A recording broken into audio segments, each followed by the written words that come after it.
Hey everyone. All right, we're going to wait till some people join us, or a few more people join us, and until I can go live on, there we go, on Instagram. So we'll be live everywhere, or everywhere fine podcast or broadcast, I suppose.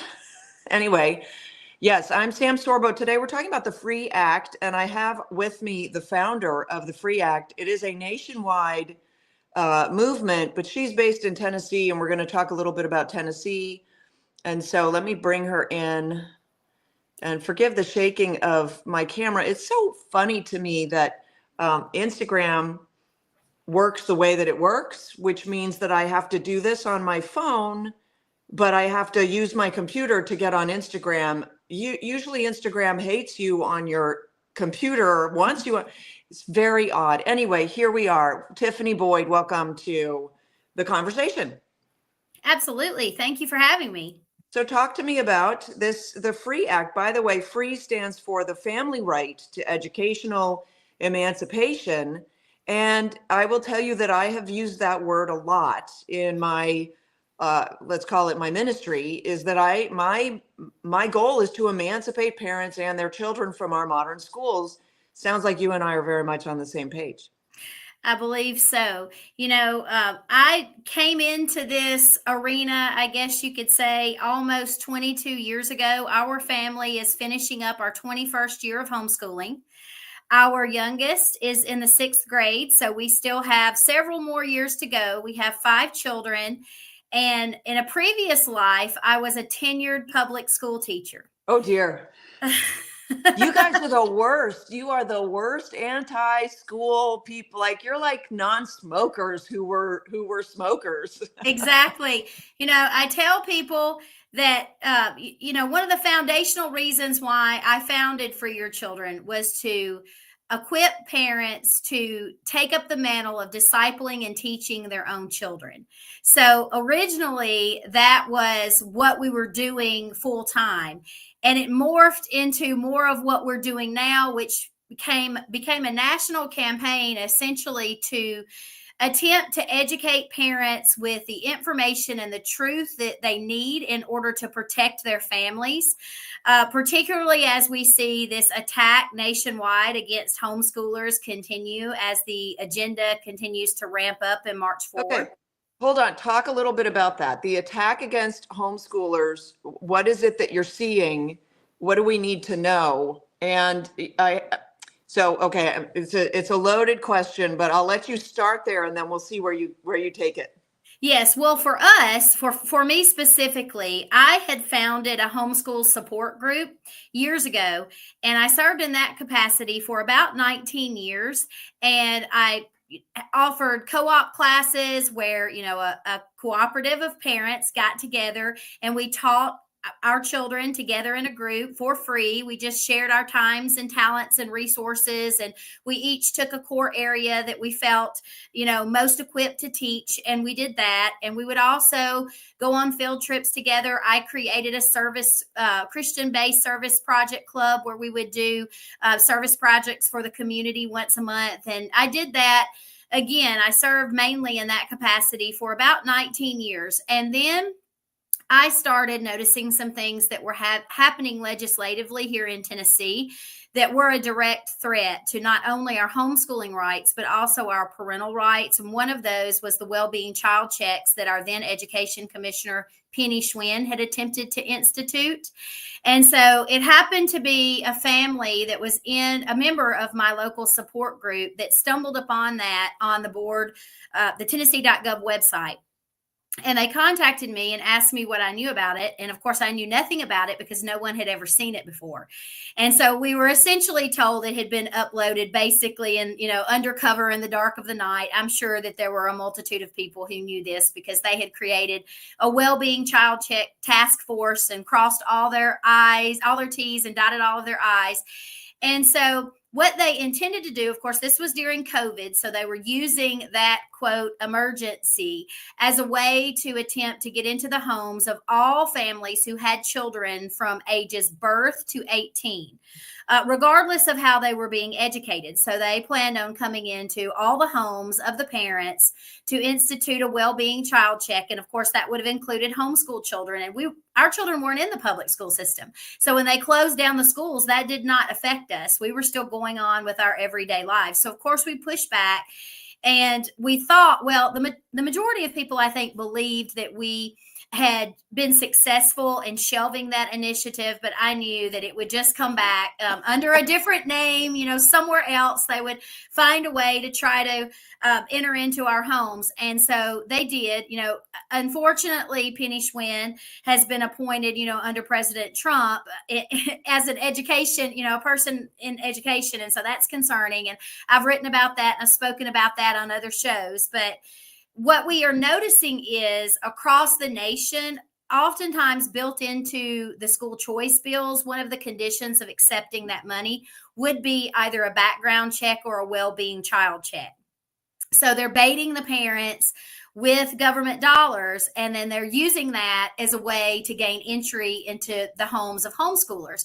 I say all the time that homeschooling is still the last frontier of freedom, and they know that. And so they have to have a way to get those who abandoned the system a long time ago and who are living, their lives freely and who are educating their children the way that they see fit that best works for their family. And, the ultimate goal is control of all education in order to globalize education. And so they know that some way they have to get to the homeschoolers. And so it's happening, as we see all across the nation. There's also a push by the Coalition for Responsible Home Education. It's a very left-leaning group. I've written about that group as well. It was a piece titled They are not for homeschooling. No. They are for controlling homeschoolers. It's a completely different thing. It's like, you can homeschool as long as you're teaching exactly what we tell you can teach. And during the hours that we're going to tell you may teach, it's a whole different thing. And it is. And I did a deep dive into the founders of that movement and what I felt like what their perspective was and why they created, seemingly to me, why they created that group and what their intentions were. But unfortunately, they are influencing legislation or legislators across the United States because they're lobbying. They're lobbying the Make Homeschool Safe Act. And what we see happening now in Illinois, and even our bill that was killed in Tennessee, was influenced by the propaganda and the narratives that particular group peddle. And, we in Tennessee, and I'm going to use air quotes here, we are Republican controlled in Tennessee. But the majority of the pushback that we received here in Tennessee was from our Republican legislators. Yeah, it's amazing. There are two things that are happening, and I don't know which one, but anyway, I've heard from people in Texas, because Texas is, red, and Texas has Republicans, but a lot of the Republicans are bought and paid for by woke organizations or corporations. And so they run on conservatism, but they legislate liberally. And this is such a dangerous thing. Just because you smack some letter after your name doesn't actually mean that you are actually sympathetic or even understand. I spoke to a group of legislators a couple of years ago about how dangerous this idea of the money follows the child is, school choice, which is such a stupid name. We have school choice. We already have it. Why are we fighting for it? And when I finished, my diatribe about how bad it is and how we need to actually encourage Christian families to educate their children themselves without any government interference or help, frankly. Yes. And the first person who commented was a legislator from the great state of Arizona. And his answer was, well, we passed a school choice act. We have our ESAs and they are super liberal. They're the greatest thing ever, very free. There are no strings attached. It's like he couldn't even hear it. Yeah. Yeah, and unfortunately, a lot of people believe that there are no strings attached to the vouchers or the educational savings account or whatever they've decided to title their scam of the day as. But there are strings attached to the vouchers or this program in Arizona. And I actually recently wrote a piece for the Borough Pulse, and the whole premise of that piece was their idea of choice. What does their idea of freedom look like? And so I took examples of states that had passed school choice legislation and I broke it down. And Arizona was one of those. And I'm looking at some excerpts from that right there. And one thing that parents need to understand in Arizona is if you opt into their ESA program by state law, your child is no longer considered a homeschool student. That's right. So if they're That's saying it doesn't include strings, it absolutely does. And to me, that's a huge string right there because well, it's you're actually an axe. yes, yes. You're No giving strings, up your autonomy as a homeschooler. right? Yes, in order Right. to No, take no the strings money. attached. It's just a jail cell. Yes. Yeah, But you won't have any absolutely. strings on you while you're in jail. I mean, it's just, Absolutely. yeah. So, as we continue to watch this push in our home state of Tennessee, I wound up founding Free Your Children, which is my ministry that I have now that's nationwide. And we have an amazing group of very dedicated volunteers who help us accomplish all the great things that we have accomplished so far. But we really realized that so much was going on across the nation, and we wanted to create a space where we could link everyone together. The individuals who are fighting like we are in Tennessee, we wanted to be able to link arms with those that are fighting in other states because we believe that our voices are greater if we are a collective group. Absolutely. So we can share information with one another, and that's what we're doing. We can share calls to action on Free Your Children, and we do daily calls to action regarding things that parents need to be concerned about all across the United States, not just here in Tennessee. And so I've had an amazing opportunity to work with people all over the United States.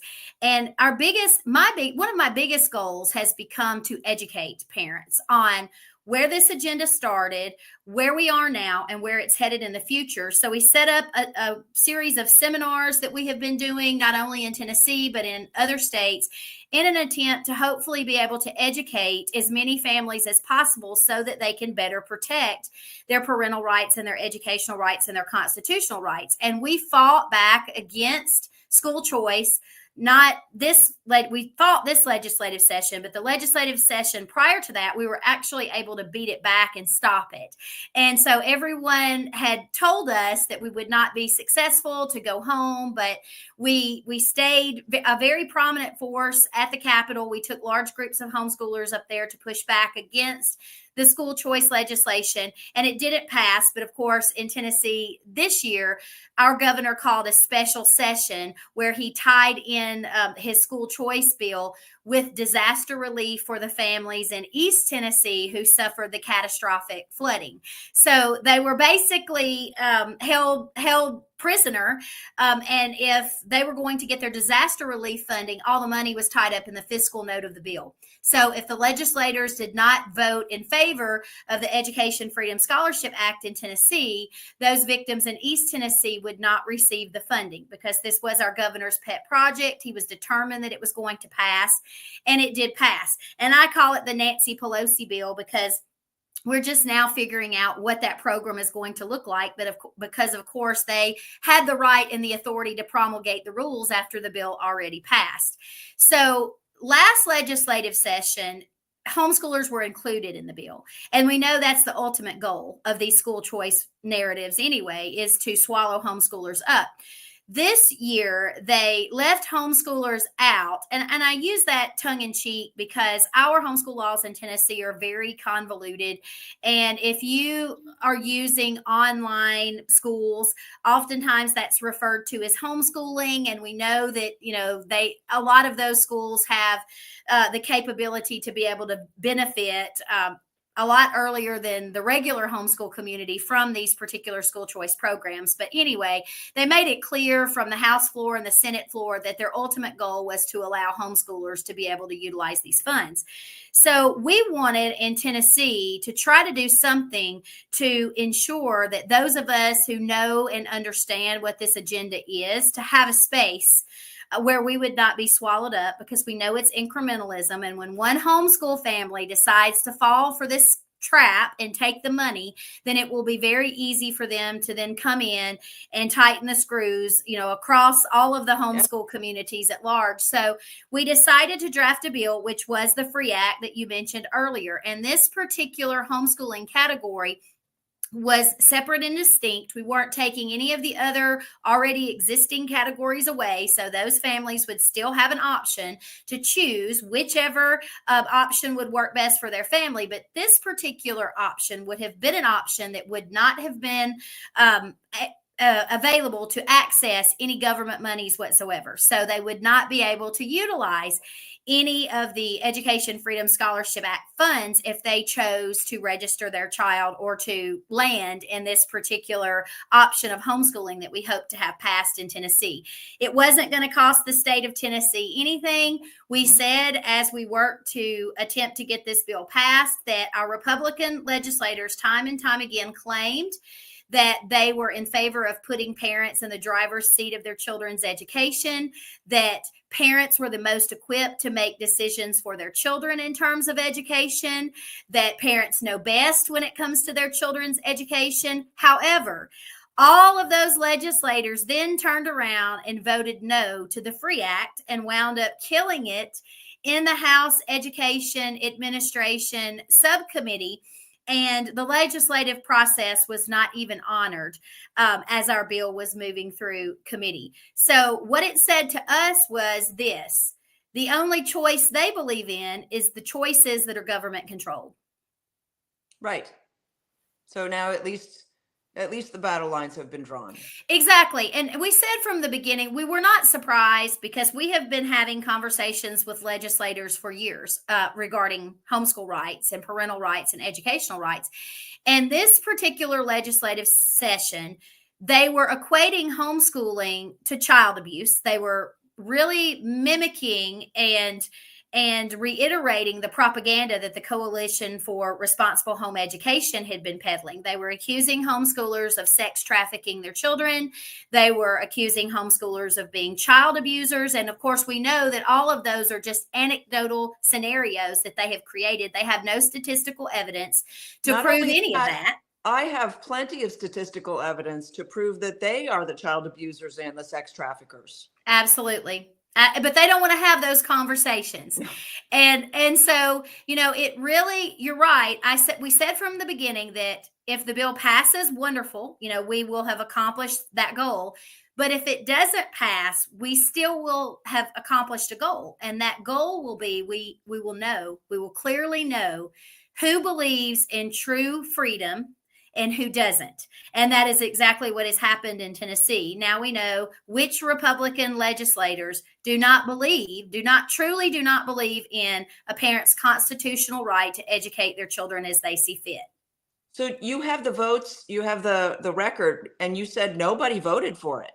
All of the Republicans on the Education Administration, the House Education Administration Subcommittee, every single one of those Republicans voted no. All of them. So the other ones you don't have yet, but on the subcommittee you do. It only made it to it made it to two hearings. It made it to the Senate Education Committee hearing, but they did not take a vote on it because legal for the state of Tennessee, it admitted that they had made a clerical error, which they took responsibility for.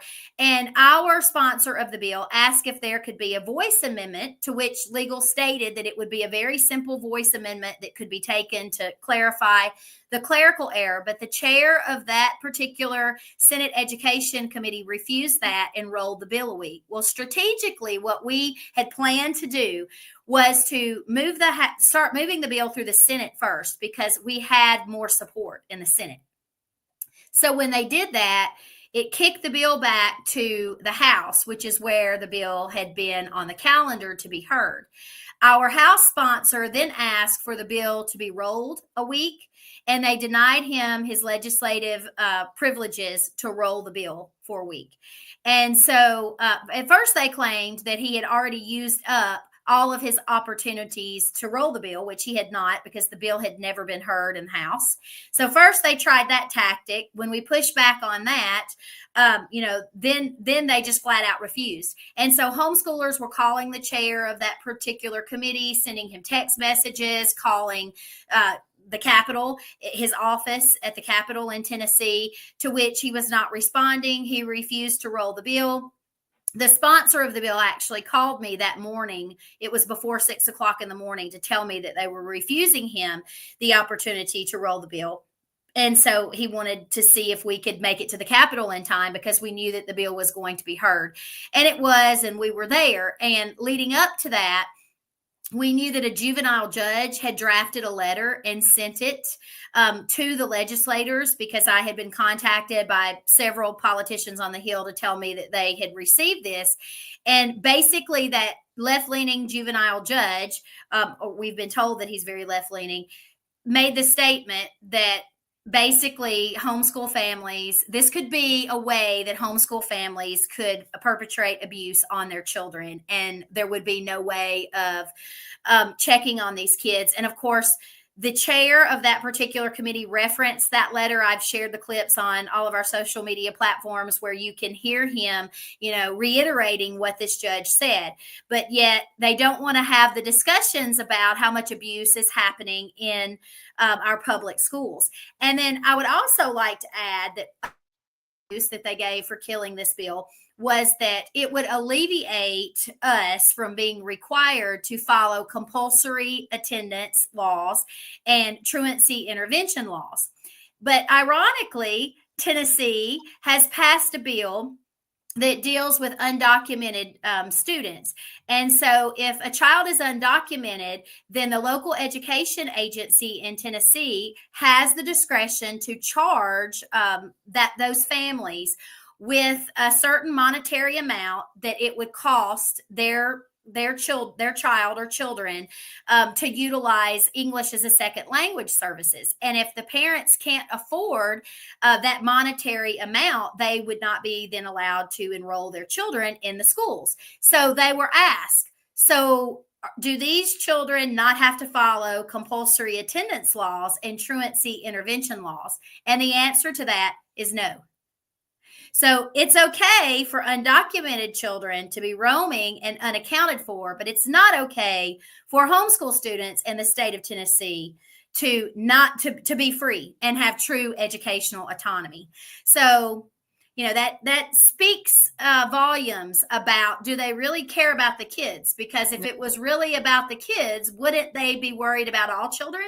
Yeah, no, they're not concerned about the kids. We already know that, but I find it it's so amazing, the blatant attack on parents.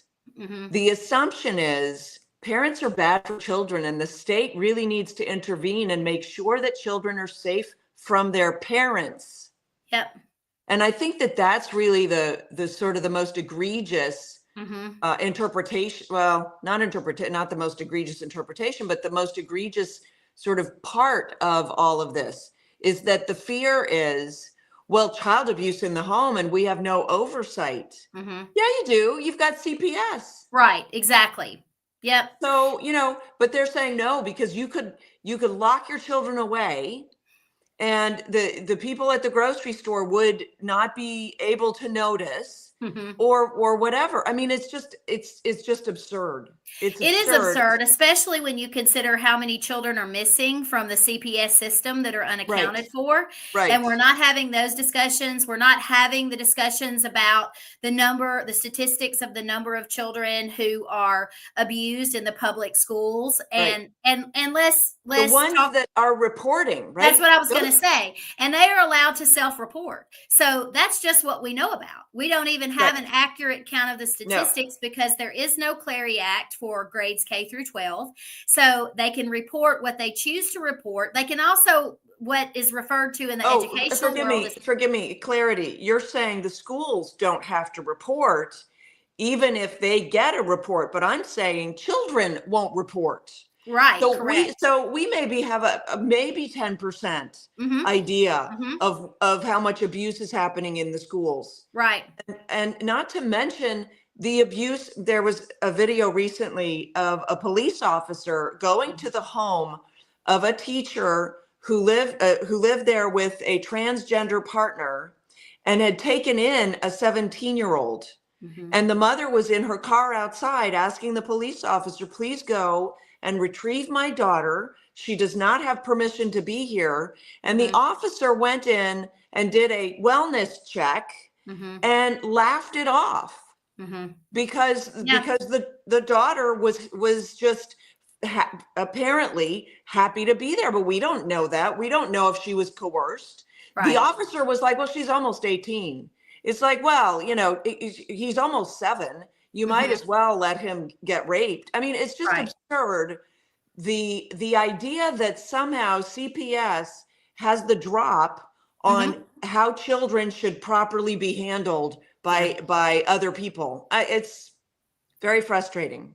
It is, and it is something that homeschool families and parents in general need to be aware of. Aware There's of. been a huge push for the medicalization of schools. You know, the National Governors Association has a playbook focusing on mental health, where they are training community partners and people of faith and coaches to identify at-risk children. So, you know, at risk can include anything. It could be an allegation or something that someone feels like is an abusive situation if a parent doesn't agree with a child, you know, wanting to be referred to as a different sex, or if it is, you know, a family who is a Christian family and someone doesn't agree with the fact that they're, you know, teaching their children from a biblical worldview, Tiffany, or if a child has a chronic illness and they miss lots of school and they have doctor's notes. And we're seeing this widely across the state of Tennessee. Children who, you know, the truancy law in Tennessee is five or more days of absences, irregardless if they're unexcused or not, because even if they are unexcused, then they claim that it's chronic absenteeism and they earmark that as at risk. And in Tennessee, last legislative session, we passed a law that would open at-risk boarding charters, which are essentially institutions where children who are earmarked as at-risk would be going to reside. yep, they want your kids. Yep. So they are really stacking the decks here in Tennessee. Well, we had the story that went a little bit viral of the woman whose daughter had sickle cell anemia, which is a debilitating disease, Mm-hmm. and you end up Yeah. in the hospital Yep. repeatedly. And so the girl had excused absences, Mm-hmm. still counted as truant, Yep. and Kamala Harris prosecuted the mother and Yeah. sent her to prison.